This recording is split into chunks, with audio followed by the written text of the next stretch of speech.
life a better meaning. Let me stay where I'm in phase. I feel better on the weekend. I feel better on the weekend. Give my life a better meaning. Let me stay where I'm in phase. I feel better on the weekend.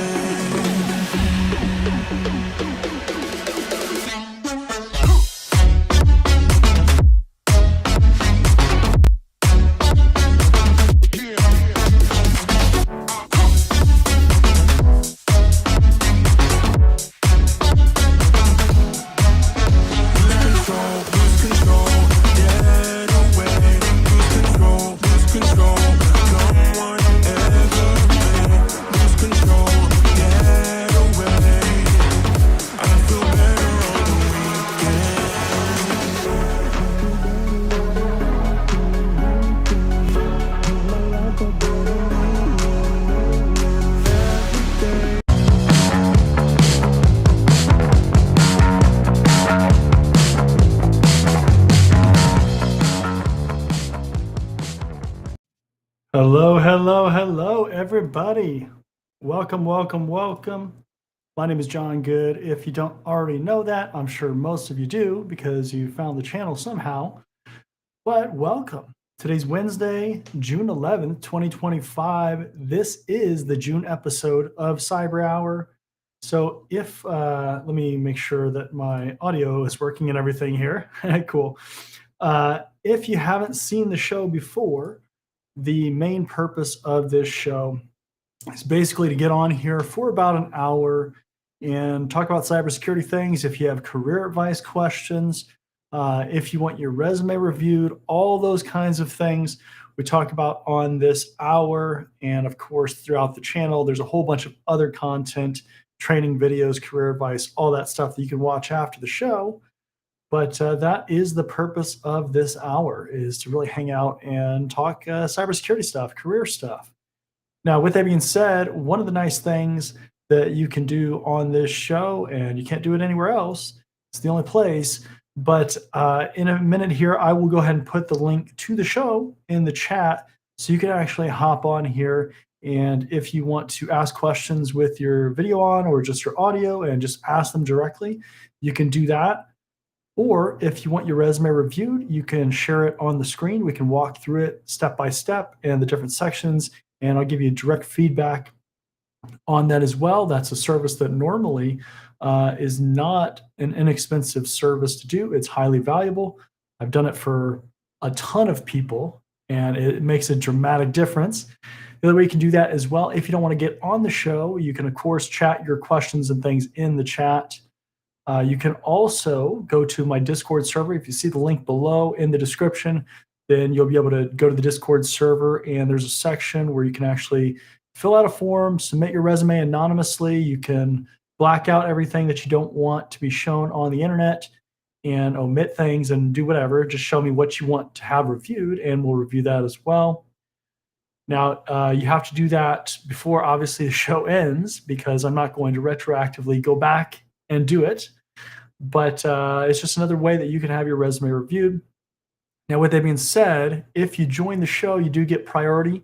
So if you want to actually hop on here, whether that's audio, video, both, whatever, you'll get priority on the questions as well over, for instance, like the chat. So definitely another valuable way to really hop on the show and get your questions answered. I know that getting answers in general to a lot of your career questions can be challenging. Sometimes you don't get great answers from people that you ask, right? Like those are all, sorry, just silencing my notifications, but those are all, those are asking questions and not getting answers quickly, or getting the answers that you need, getting correct answers. Those are all issues that everybody's kind of facing out there. And I look to kind of fix that issue, solve that problem for you. If you haven't seen my content before, you might not be super aware of kind of my background and everything like that. You can check that out, obviously, on LinkedIn, and see that I'm a fairly reputable source here. So compared to certainly some other people that may not have the same experience or level of knowledge of just this career field and how to go about things and really how to reach those ultimate goals that you're looking for.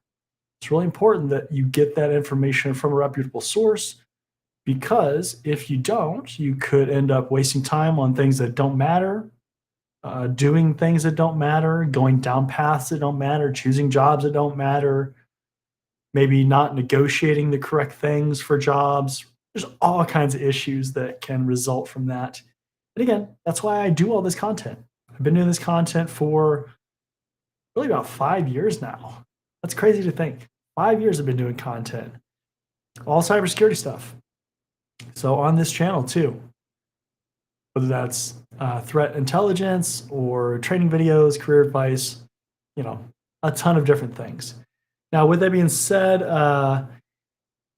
if you don't have questions, we can just hang out for a little bit and we'll see what happens.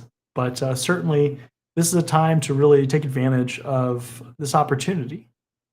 Typically, we do this once a month, so try to make this as available as possible to everybody.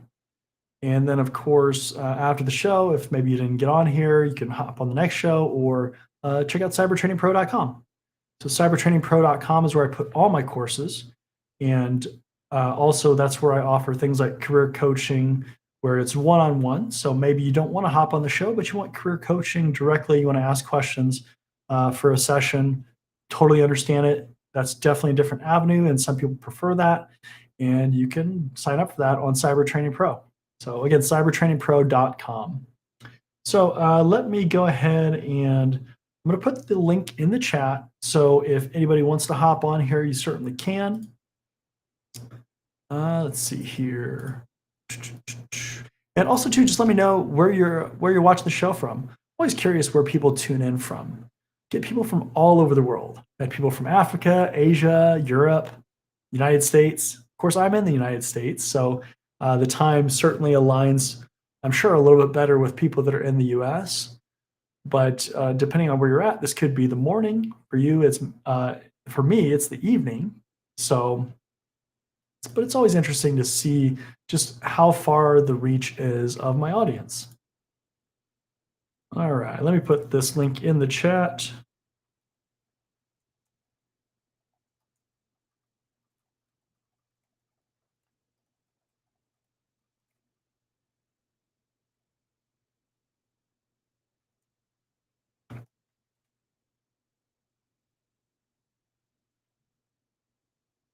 Okay, there we go. Let's pin that. All right. So again, if you want to join the show, you don't have to. You can totally ask your questions in the chat. It's totally acceptable. But if you want to join the show, then in the chat, you can click on the link that's there and come hang out with me. So if not, we'll just kind of hang out and maybe I'll talk, maybe I won't. Maybe we'll just sit here and just stare. So again, this is completely for you all. So if you have questions, things like that, feel free to ask them.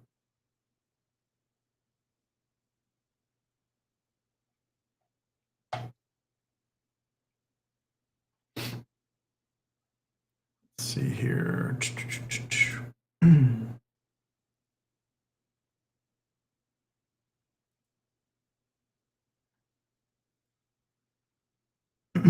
So I'm curious too if like how this time aligns with everybody else. So I'm in a location where we don't do daylight savings time.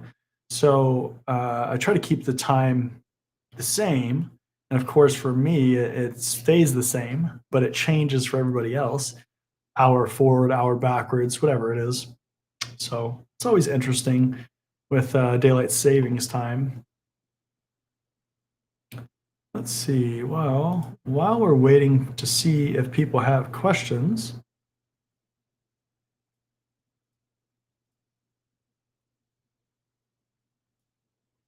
I'm gonna do some stuff.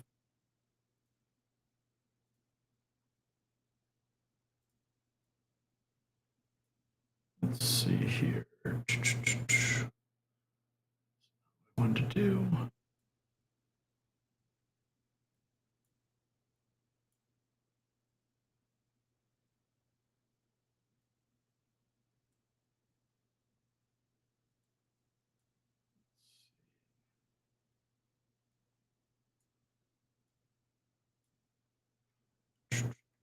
Hmm, maybe that'll work. There we go. Okay.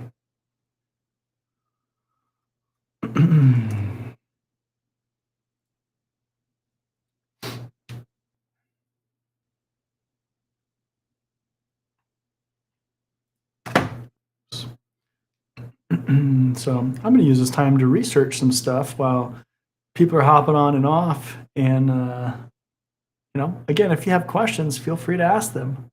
So this particular episode or this particular show is all about you, the viewers. So if you don't have questions or, um, you know, you, you don't want answers, I don't know, right? Like I give the actual just honest, like straight up truth answers, which is always interesting in this content creation game because we get a lot of people that don't do that. And it's always interesting um why people don't do that. I get questions a lot of times. I get questions a lot of times from people about why certain people or content creators or whatever the case is, why they don't, why they're not honest or why they don't say certain things. They have this like very specific agenda, which is, a lot of times sponsor focused or really just trying to put things out there that maybe aren't necessary. Not me, right? Like I'm just going to tell it like it is, and you have the information. You can use it if you want. You can figure it out on your own, see if it's right or not. I'm putting the information out there. It's up to you to consume it or use it or not, right? That's just how it goes. So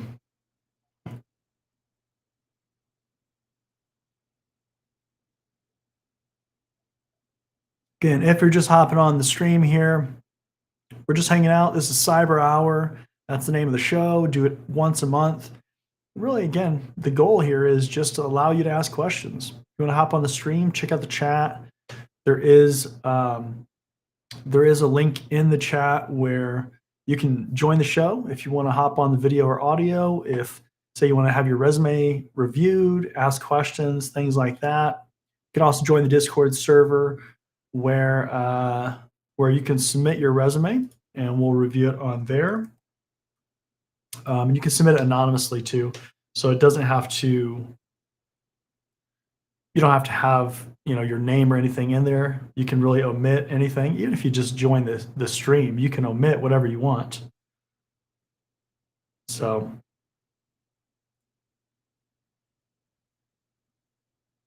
but again, great opportunity for anybody that's watching or that is in cybersecurity, wants to get into cybersecurity, really to ask questions, get answers, talk about cybersecurity, career stuff. There's all these different things that we can talk about.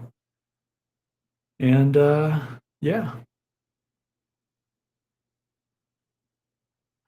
So I'm definitely using this as some time to kind of research things while just waiting around, seeing if people have questions. So let's see.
So certainly, if we don't get questions in a little bit here, we may not go the full hour. We may just kind of hang out for a little bit, see if people hop on, and if nobody's got questions, nobody has questions. That's just how it goes.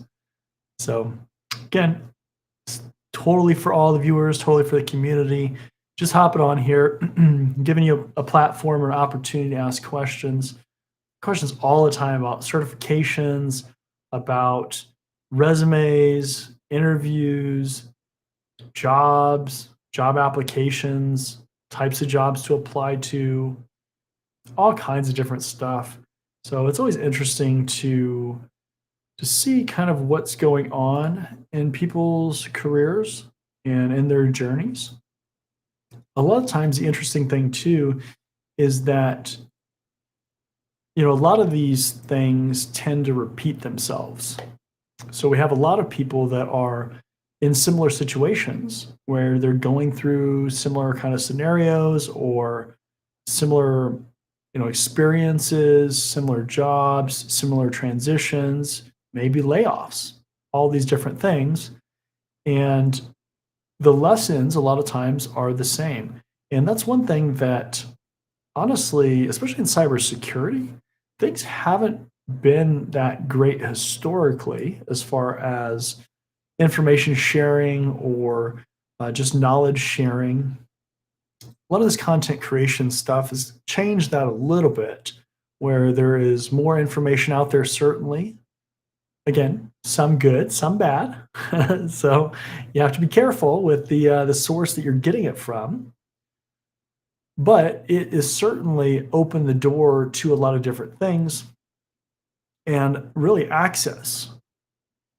A lot of times, especially let's say 20 years ago, 30 years ago, you would have a difficult time tracking down a large group of, let's say, security engineers, or, well, security wasn't even really a thing at that point, but security engineers or IT engineers, managers, executives, directors, all these kinds of positions and professionals that would be beneficial to interact with or to network with and to really get information from.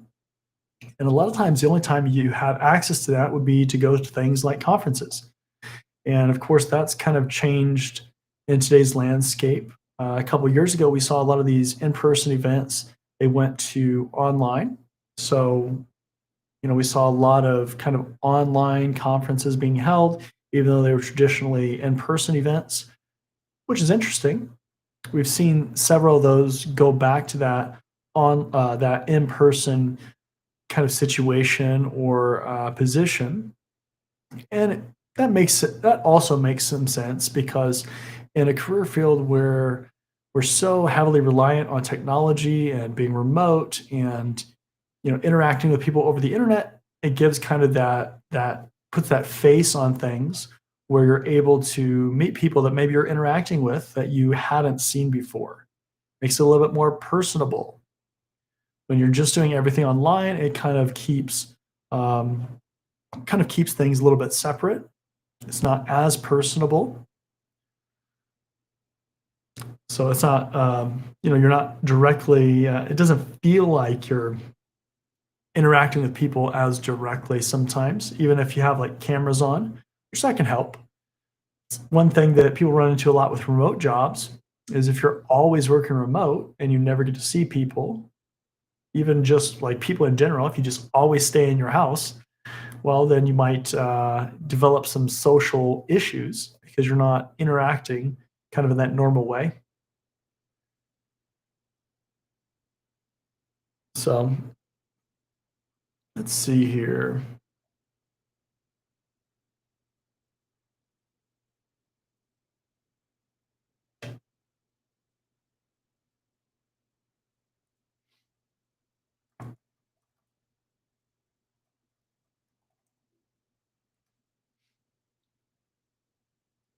And again, if you're just joining the stream here, feel free to ask questions. If you want to hop on the stream, the link is in the chat. But while people aren't asking questions or people are just hanging out, kind of watching, I guess, just watching me hang out here, uh, I'm just doing research. I'm looking up news, things like that, and really just kind of hanging out. Again, this hour or maybe shorter this time is really just for you. So, but either way, I'm good just sitting here. It'd be great if we had a bunch of questions, but I get it. Sometimes people are busy. People don't have questions, things like that. Hey, Kwasimi. I'm not sure if that's how you say it, but how's it going?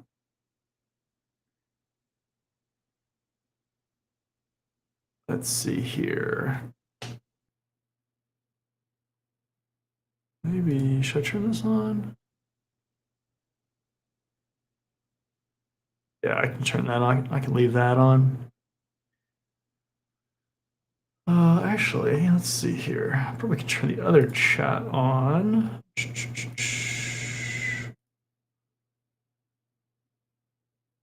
Where, Kwasimi, and let me know if that's how you say it, but where are you tuning into the show from? Always curious again where people are tuning in from.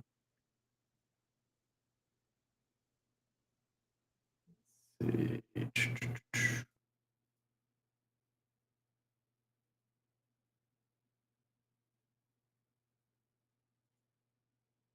if this works. Oh, there we go. Okay.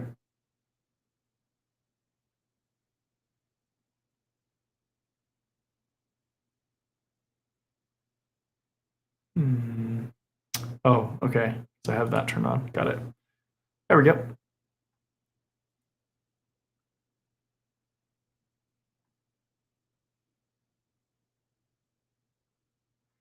Yeah, so I'm just really hanging out here.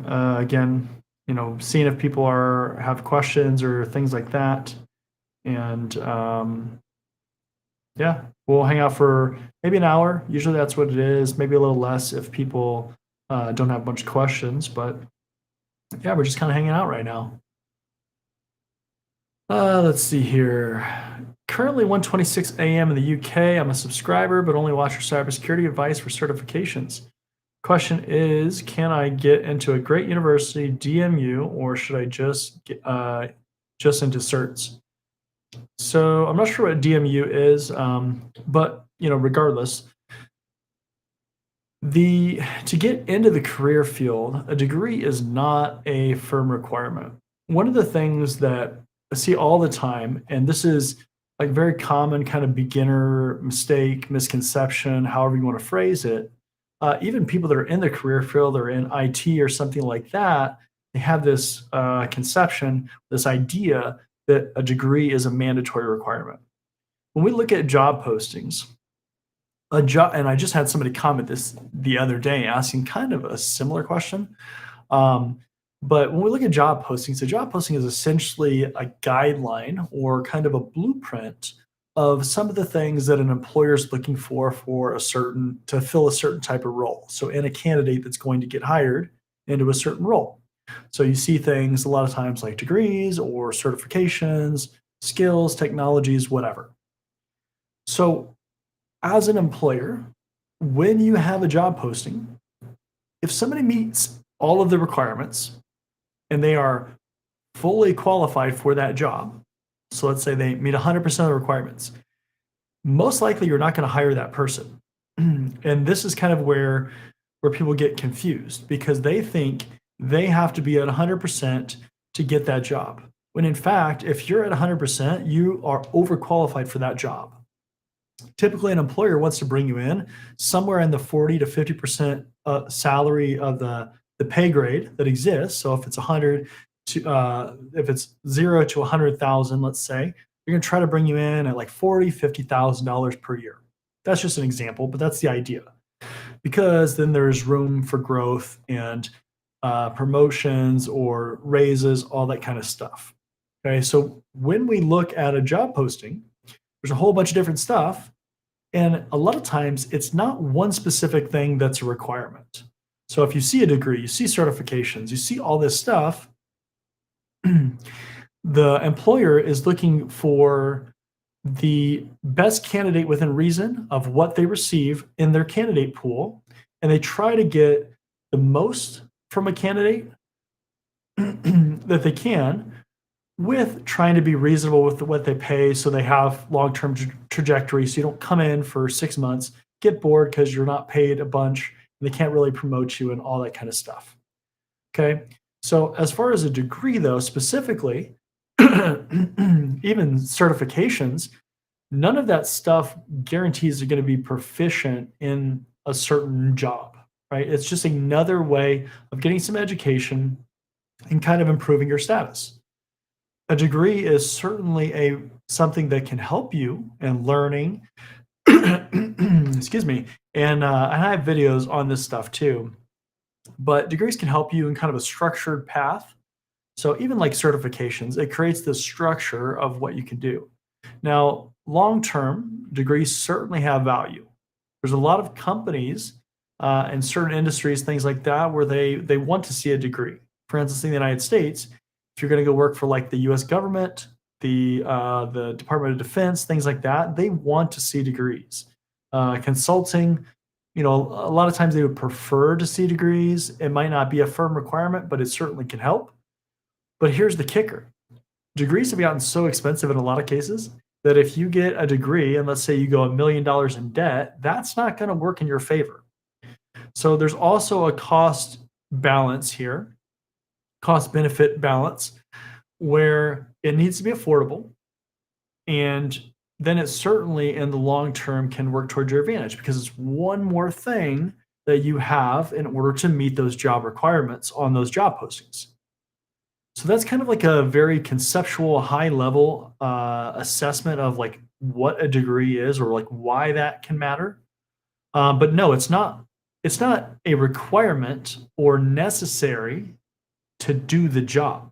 It's not like if you don't have a degree, you won't be able to do the job. You can certainly use certifications to supplement that or to make up for that. Now, here's the thing too. When you don't have something like, let's say, a degree, and you're going against candidates that do have degrees, and they're similar basically in every other way, well, then you have to make up for that, right? Like there's some level of you have to make up that ground in order to be competitive. But a lot of these things it's not just one single thing. A lot of times it is all the time, it is the full profile, the full credentials, the full candidacy, all of the things, the full picture of what you bring as a candidate. So you have to think of it like that, not just in terms of like one single thing. It's like, what do I bring to the table? Do I bring 5 things? Do I bring one thing? And then that will impact how competitive you are in those jobs. Certainly, I would say the most ideal situation is to have a degree, have certifications, have experience, right? Like if you have those things, you're going to be a pretty competitive candidate. But again, if you're missing one of those buckets, and again, I would recommend actually too going to watch the video I did on becoming an S tier candidate. It's on the YouTube channel, so you can go search for it. But I go into the different categories of things that you can get that ultimately, if you have all of them, it will make you an S tier candidate. But I also go into the other tiers as well, as far as like, okay, you have this kind of fits you into this category, or you have these things, this will fit you into this tier. So that's definitely a good thing to go watch. But yeah, getting back to your question, a degree is not mandatory, but it certainly can help.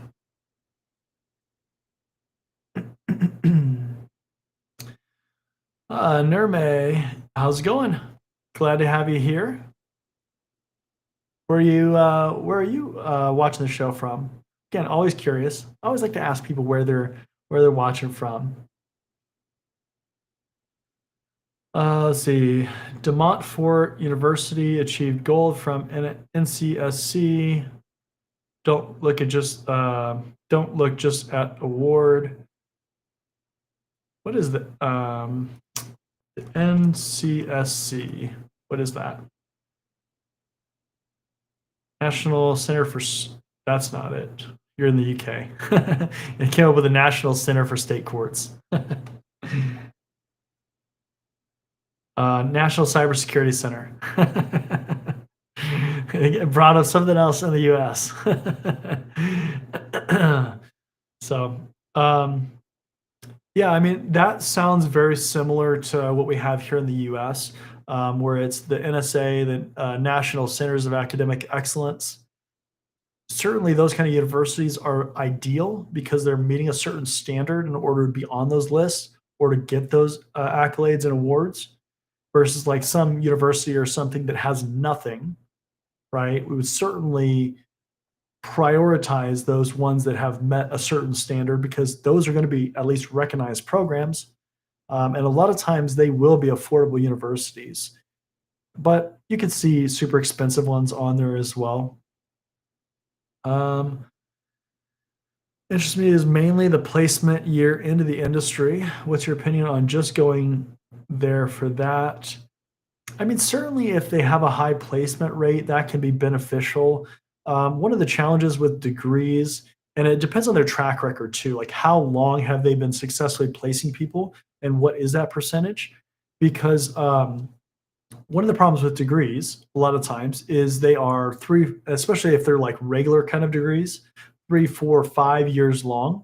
So even if you go start today, we're talking about 3, 4, 5 years down the road. So you need that track record before you actually go say, oh, yeah, they've been placing people for 10 years. They have a really good track record of doing that. That can be beneficial. That can certainly be an advantageous thing compared to just getting certifications. One of the reasons why is a lot of this is knowing people and knowing places to go work. If you just get certifications, you're going to have that challenge of having to build your own network without necessarily knowing people. I'm guessing you're going kind of from scratch and not having that network built or knowing people. So that's certainly a challenge. If we look at the things that can be beneficial, networking by far is one of the most beneficial things. Because if you know people that are hiring, they trust you, they like you, they understand your work ethic, they understand how you think, that can make up for some of those deficiencies that might exist otherwise. So that's a challenge. But again, look at those things. Look at the placement percentage. Look at their track record, how long they've been placing people. Because if they can get, let's just throw a number out there. Let's say they get 80% of people a job, especially if it's in cybersecurity directly into it. Well, that's beneficial. So you have to just do some research and figure that out. But those are the kind of things that I would look at for sure. I'm sure you can call them and ask them or email them or something, and they'll probably have that number, especially if like a university, they're going to know their placement percentage because they just reach out all the time to people and try to figure that out. So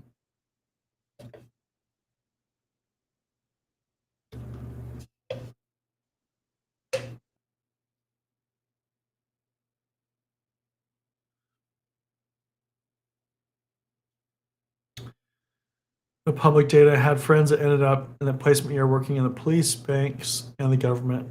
Yeah, I mean, again, check out those percentages because you want it to be something that is sustainable. You don't want it to be like a one-off thing where they got like 5 people jobs and they're using that as their selling point. Just make sure you do your homework and that you're cautious with that decision and that it's affordable. I think those are some of the major things that you have to consider. You're already going to have to get certifications at one point. That's just one of those things you can't avoid either way. But again, the degree can give you a leg up if you have the degree, certifications, then you start getting experience, then you really start to kind of stand out. So, never mind. I feel like with the current job market, a degree is necessary just to pass the ATS. Um, I mean, I think the ATS emphasis is kind of overemphasized. It's kind of blown out of proportion. Certainly, the ATS systems can prevent people from getting through. They can filter people out, all those kind of things. Um, but again, they're configured by people. So if you're thinking of how people think, you're looking at the job description, you're using resources like, for instance, me and my videos of how I review resumes and the things that I recommend and the things that I would do. You're doing all these things. It should not be an issue. It just shouldn't be. A lot of times, people are getting rejected by ATS systems are because they have nothing that's related to the jobs. They don't format their resumes well. There's spelling and grammar errors, so it creates issues when it's trying to ingest it. Um, they're using weird formats. It's all these kind of like silly things that just like don't do it, right? Like just keep it simple. Keep it simple when you're looking through this stuff. See the job posting, see the requirements. Those are the answers to the test. Match the answers to the test, right? Have those skills, have that knowledge. Easy, right? Obviously, it's harder said than done, but people overcomplicate the stuff sometimes. Certainly, there's a lot of psychology behind it, and you won't see a lot of people talking about that. Certainly, I'm a huge advocate of considering that stuff and assessing that stuff, how you're going to approach it, strategizing for that stuff, because it is a people thing at the end of the day. It's not a system hiring you. It's a person reviewing your resume, reviewing your application, talking to you, looking at what you bring to the table. It's a people thing, just like cybersecurity. A lot of times it comes down to people, not necessarily technology. That's a good question, right? Is internship experience equivalent to full-time experience? No, it is not.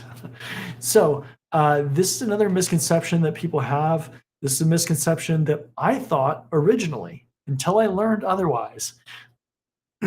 So a lot of people will think that an internship and full-time experience is the same thing. Okay. The short answer is no, it is not. I don't care what people say. I don't care what other YouTubers are trying to promote. I don't care if they're trying to promote their internship program, because there are some out there that are trying to promote internships. It is not the same thing. I don't care what they say. I don't care. It is not. I have proof of that it is not. It is just not. So, internships, why do they exist, right? Internships exist because they want to give people in university programs most of the time an opportunity to come into their company, get exposure, shadow somebody that's in their company, see how they like that intern, and hopefully, if everything works out, if everything works out well and they like them, then they will hire them after the internship or after their program, their university program ends. That's why internships exist. It's not to bring somebody in to do the equivalent of a full-time employee. So that's the first thing. Now, I did an internship in my master's program, which was in cybersecurity. I didn't do one in my undergrad program, which was business. And if you haven't seen those videos, I switched from another career field. But so I did an internship for a major defense contractor here in the United States. Okay, so a big name company, a big deal, right? Like a company that is reputable and great. Now, because of the industry, because it was in the defense industry, that helped me get a full-time job in the defense industry because it gave me exposure to that industry, to that environment, and some of the things that are unique about that environment. That is not the standard situation a lot of times It can be, right? It can help you kind of stand out, especially if you're going against people that have absolutely nothing. Okay, so it can be kind of like an extra little thing that you have that you bring to the table. It shows that some level you were in a company and you got that exposure. Interns typically don't do anything of great value, honestly. You can you can shine that experience as much as you want, and I recommend that for sure. But at the end of the day, people know that interns are interns. They're not given full reins like a full-time employee would be, and we know that the purpose is basically to shadow. So you're going to shadow people. You may run a scan or something under the supervision of other people, right? If we look at the different job types and the different levels, and you have like, okay, this person needs supervision, this person needs minimal supervision, this person needs no supervision or little supervision. Interns need a ton of supervision. So they are always supervised. so um, now, one of the things that's interesting too, okay, so we talked about that that is an extra little thing that you can have to help you potentially get a job. Once you get into the full time workforce, that experience no longer actually counts. Let that sink in. And this is just kind of like long term strategy, like understanding this stuff. I had multiple companies of substantial size once I was already in the workforce trying to qualify for different pay grades say that experience does not count. Okay, so think about that. That internship experience, those 3, 4 months, whatever it is, doesn't count towards full time experience. I know that might shock you because I was surprised that it did not count, especially when it was in the same industry, but they don't count it. As frustrating as that is going to be for, I'm sure, a lot of people, whether you're watching the stream, whether you're watching the replay, whether you find that out for yourself, but they don't count it once you start getting in the full time workforce. Now, 3, 4 months, whatever, right? Especially once you get past that first level, it's not really going to matter. Who cares? You know, that time can go by like that. But it is something worth knowing, right? But internships are good in general to get. It is much better to have one than not. That is for sure.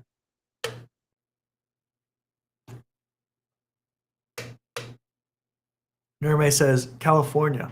Okay, cool. Yeah, I mean, same time zone as me. So, um, yeah, California is always nice. Always love going to California, but it's always the traffic and everything else that you have to deal with. So, good times though. I've spent a lot of time in California. Let's see here. C8 in the UK, you don't pay for uni unless you make over £27,000 per year. And even if you do that, going by my mother's student loans, which is 20 quid per year subtracted from her salary. Yeah, I don't want to do the conversion. But that's interesting to know. So is that like if you were in a current job and you were making less than 27,000 pounds per year? So like, let's say you're making 26,000 pounds. Um, is that for any degree, or is that like you got a degree and then you went into that area and then you were making less than 27,000 pounds per year? I'm just curious. $28. So I'm just curious, like how that works because it's like it's different everywhere in the world, right? I'm in the United States, so it's a little different here than it is there. How they do student loans, um, they had a bunch of student loan forgiveness and kind of things going on as well. Um, yeah, I mean, really, it's just it doesn't necessarily matter like what the specific number is, honestly, like in the relative number kind of aspect of it. It's really just a matter of like what can you get, right? Like, so if we were talking about dollars in the US and your first job was going to be like you anticipated it to be like $30,000, uh, and your degree was going to cost you like $300,000, that probably doesn't make sense. So you have to just kind of compare it in that sense, because the last thing you want to do is get in a situation where you owe a bunch of money and you can't repay that, or it's going to take you forever to repay that, because then it doesn't make sense.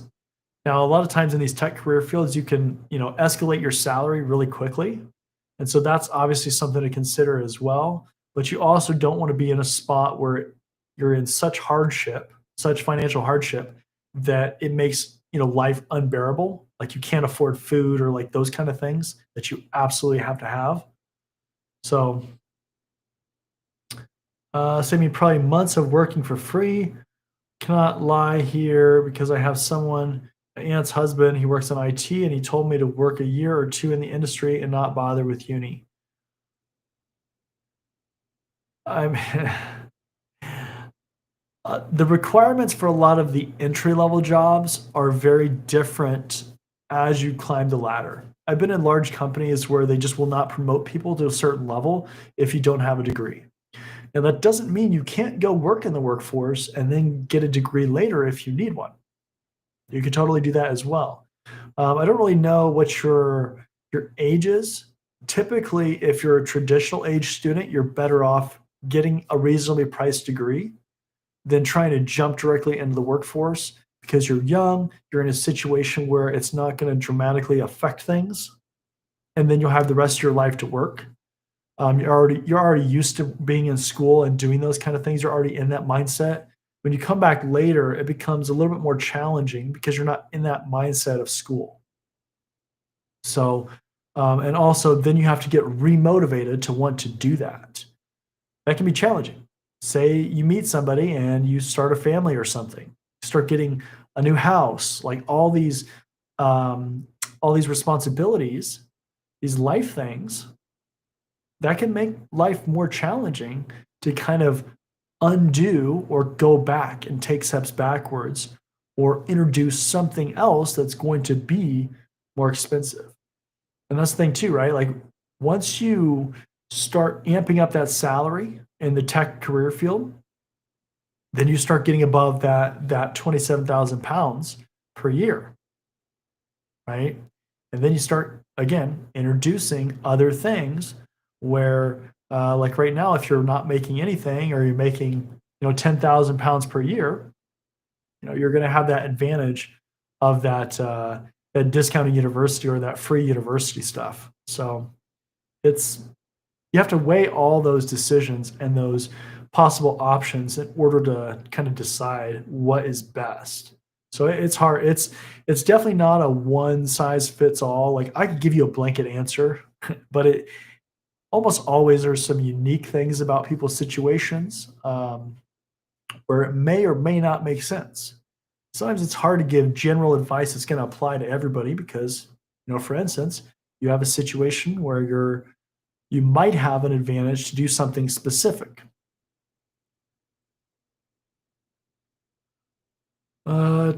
Typing Tom, thanks for being a genuine CSEC YouTuber. So many are just spewing sponsorship fed words. That's very true. I have a very firm stance on the sponsors that I'll take or the things that I'll do for sponsors. I will not, you know, I've been hit up by so many sponsors that are like, we will sponsor you for X amount of dollars. You just have to do this. You just have to talk amazingly about our product or something. If I don't believe in your product, I'm not going to do that. I have zero interest in trying to promote junk. And this is not a spam outlet. So you have enough of that, I'm sure, in your email. But I can't stand people that are doing that. It is so just it is not genuine. It is not in the best interest of the career field, and you know, shame on people for doing that, for sure. Let's see. The job must be in a degree you absolved in. So if you're in cyber, you need to work in cyber, yeah, to qualify. So okay, so that makes sense, right? So you go get a degree, and then you come out and you get that job in cyber after that. Um, so in the U.S., like if we were to convert that over, like what? Let's see. So 27,000 pounds to dollars. So $36,000 roughly. If you got a job directly in cyber in the US, you'd be making more than that for sure. Typically, entry level cyber jobs are somewhere around the 60,000 ish dollar mark. We've seen anywhere from 50,000 to 80,000 for entry level jobs. I don't know how it is in the UK, but that's something to understand. Is that might be a reality. You might make more coming out of that. I don't know what your friends made. Maybe you can ask them what they started out at. That'd be helpful. Um, but also too, it's like then again, another pro and con. If you go to work for a company and they have education tuition reimbursement, they could pay for your degree, and then you can make more money. So there's all these kind of like little things that you have to think about and kind of evaluate that and ultimately make the decision that makes the most sense for your situation. And once you make a decision, make that decision and run with it and maximize that value as much as you can. 19, I've consulted with my partner about this, and we came to the conclusion it's easier to do when you're younger than to get it when you're around 30, 40. Yeah, I mean, and if you already have a partner, then um, you're definitely already in that situation. And when you say partner, I don't know if like married or whatever, but like you could be in that situation where you're heading down that path even, and then you start to have these things, these life events that happen. And yeah, I mean, in general, if you can, it is more advantageous to do it earlier than later, because then you have your whole career, the rest of your life to work and to ramp up that salary without having to take breaks and kind of break up that progression at some point. So,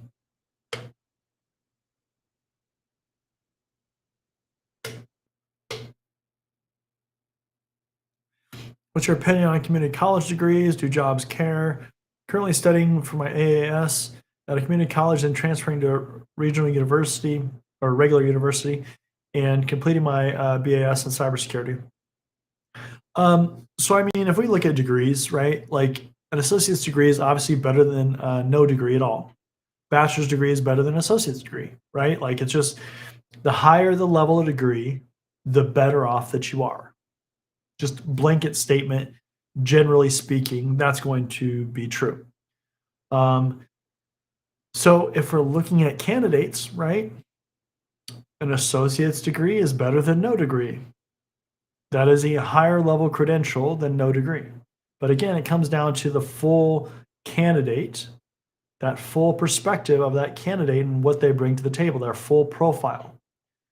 So if you have somebody that has an associate's degree, no certifications, no experience, and then you have somebody that has experience, they have a certification or two, um, they've done projects, those kind of things. I mean, that's just most likely a better candidate. So again, it's the full candidate. It's not just necessarily a specific thing, but if we're looking at education, the higher you go, the better off you are. Now, that generally ends when you hit a master's degree. That's not saying, hey, you got to get a PhD because that's the terminal degree, that's the highest end, because that's a different reason why you would go for that kind of degree. But yeah, generally speaking, the higher level degree you go, the better it's perceived.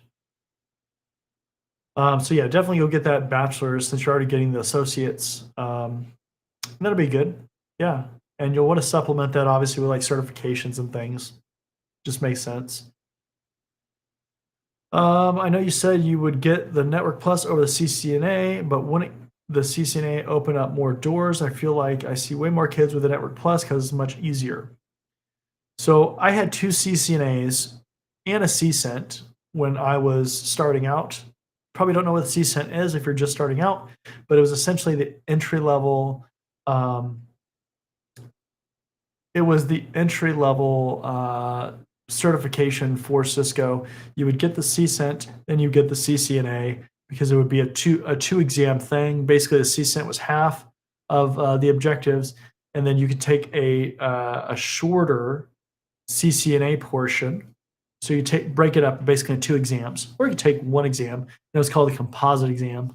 But I had CCENT, CCNA in routing and switching, and then I had CCNA in security, which is now the CCNA in cybersecurity. It's back. Uh, so here's the thing: with Cisco certifications like the CCNA, they are going to teach a lot of the same things. There's a ton of overlap with the Network Plus.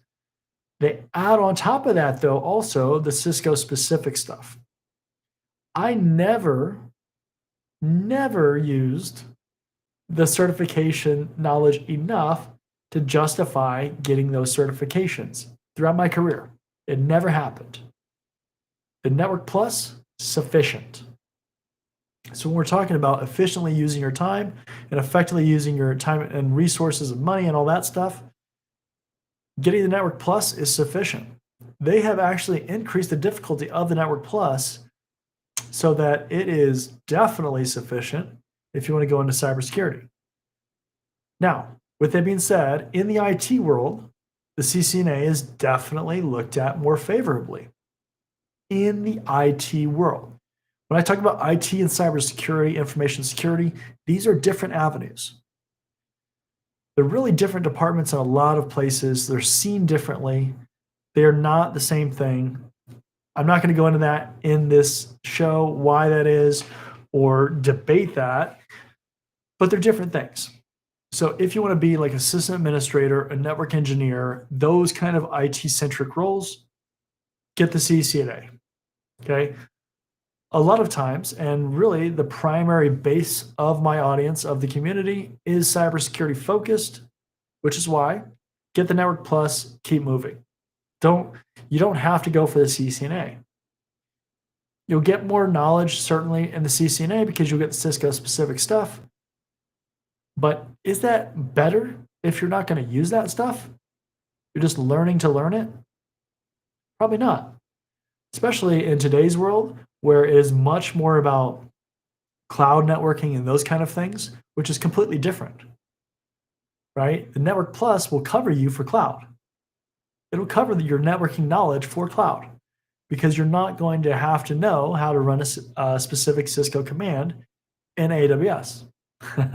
So, and especially in cybersecurity, a lot of these different jobs are siloed off, right? In cybersecurity, you're not going to be running, most likely, network commands. You're going to have somebody that's a network engineer or a system admin that also does networking or whatever. They're going to be responsible for that stuff. Because then we start talking about separation of duties and all these kind of other security concepts.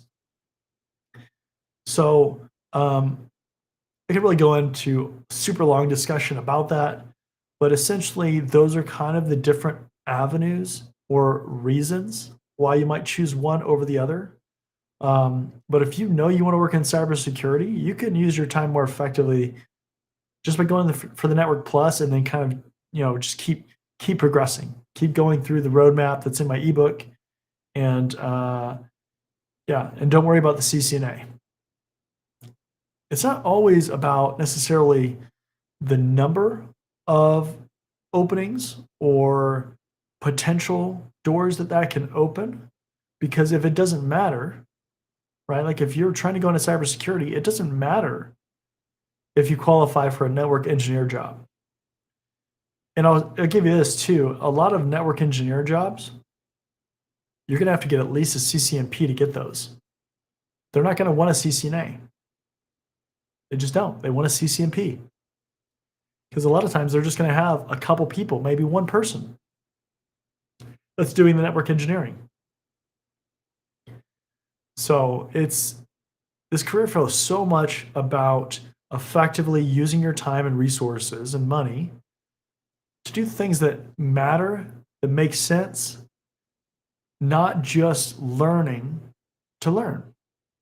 That's where people get in trouble because they're like, well, I can get these 10 certifications and then I've learned all this information. And then it's like, well, great. Have you used any of that information? No. Right? Like, so learning to learn is not being strategic in this career field.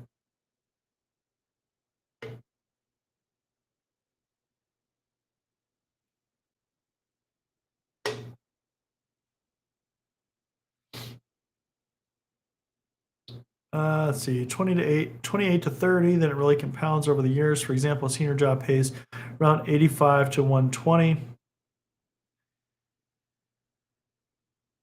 Yeah, I mean, see, 28, you're already outside of that. What was it, 27,000 pounds, right? I think that's what you said earlier. Let's see. Yeah, 27,000 pounds. So you're already over that amount. But yeah, I mean, it sounds like they're similar, right? Just pounds versus dollars. Here in the US, for a senior level job, you could definitely get a lot higher than 120. I would say that, a lot of times here, and the 28 to 30, I would see like what kind of job that is exactly, because like if you said 28 to 30,000 in the US, I would say that's a help desk job all day long. All day long. That is definitely not a cybersecurity job, which is okay, right? Like that's not a problem. But it's like a help desk job. So it's like if they're just guaranteeing that, that might not offer a lot of benefit over kind of doing it yourself, at least initially. If there's another cost-effective degree option, again, you just have to evaluate this stuff and just at least understand what you're getting into and understand that kind of progression, so that you aren't surprised if something happens or the way that something happens.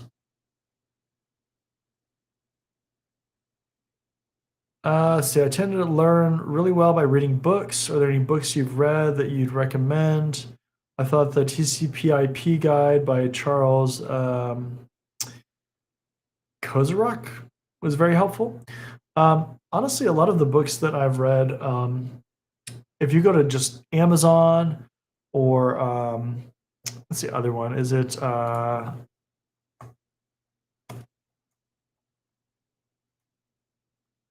PACT, PACKT?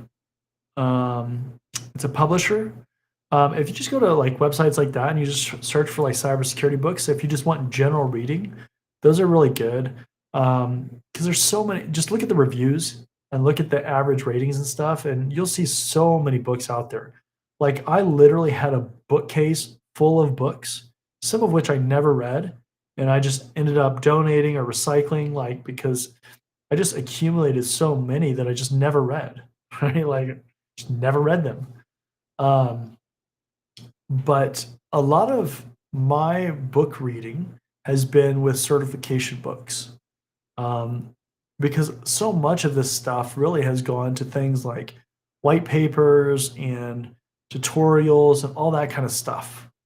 So it's really, that's the thing that I would say is start with certification books and then check out the most reviewed or the highest rated books if you're just looking for general reading. But again, so much of the other stuff is going to be white papers. It's going to be tutorials, how to configure things like AWS. Like they've put so much effort into their best practices and their documentation and white papers and stuff. It's like, man, like you can get buried in their white papers because they have so much documentation that, it's literally on everything. It's how to architect things. It's how to configure certain services, certain technologies. We've just become so much, invested in that kind of way of learning that, that's how you really have to do it in a lot of cases. Also, I mean, like if you're into GRC stuff, reading the standards, that stuff will take you forever depending on which standard it is. ISO 27001, NIST RMF, whatever. I'm sure you have others um, that you can think of, but just doing that stuff. There's so much stuff that you can read that's just like informative, educational, and maybe not as like entertaining. There's certainly a lot of books out there that are entertaining that you can find as well. Um, Podcasts, all that kind of stuff. It just kind of depends on what you're looking for. But a lot of times the certification books are sufficient if you're looking for kind of initial understanding of a lot of technologies, especially like TCP/IP. Like I know there's books that are specifically on that, like even the one you mentioned, and it's like it just depends on what you're after, like what kind of reading experience that you want. Is it me or just or are level one and level two job postings becoming less frequent and are getting more offshored? Um, I mean, everything comes in waves. I think you see a lot less of it being labeled level one and level two, like those kind of like tiered levels. You start to see it just called like SOC analyst or whatever, and then you have to like look at the actual like experience requirements, or maybe they put it within a single job posting and say, hey, we can hire you at this level, or this level. The tiered system and the leveled system has always been controversial in cybersecurity specifically. Not as much as like help desk, because like help desk, it really kind of makes sense of how people progress. But and a lot of times those teams are larger, and there's other kinds of things about those. Whereas like cybersecurity, it's like a lot. You may have like four people on your team. Does it really make sense to have a leveled system, a tiered system in a four-person team? So you have one junior person that gets all the junk tickets that they have to filter through, and then you have a couple mid levels and like one senior level or something. It just doesn't make sense a lot of times. So I think we're in a lot of cases trying to get away from that tiered system. You may have like, senior level or mid level, like those labels, those will always still exist. They're relative to pay grades and things like that. But I think, yeah, just as like the level one, level two, level three, tier one, tier two, tier three, like those kind of things. I don't think that's gonna, I don't think that's gonna be around for a lot longer if it, in the companies that exist for. Um, Sometimes you do see things being outsourced, not necessarily offshored, but outsourced to MSSPs, managed security service providers. That's definitely kind of a common thing with companies that are trying to minimize what they're spending, control budgets, especially in mid-level or small size companies. See that a ton because they can't afford to hire big teams, or maybe even hire an individual person to do security stuff. But then you have the massive corporations that they just have full teams of SOC analysts and you know all those kinds of jobs. So, so yep. So looks like we're a little bit over the top of the hour. So we're gonna go ahead and wrap it up here.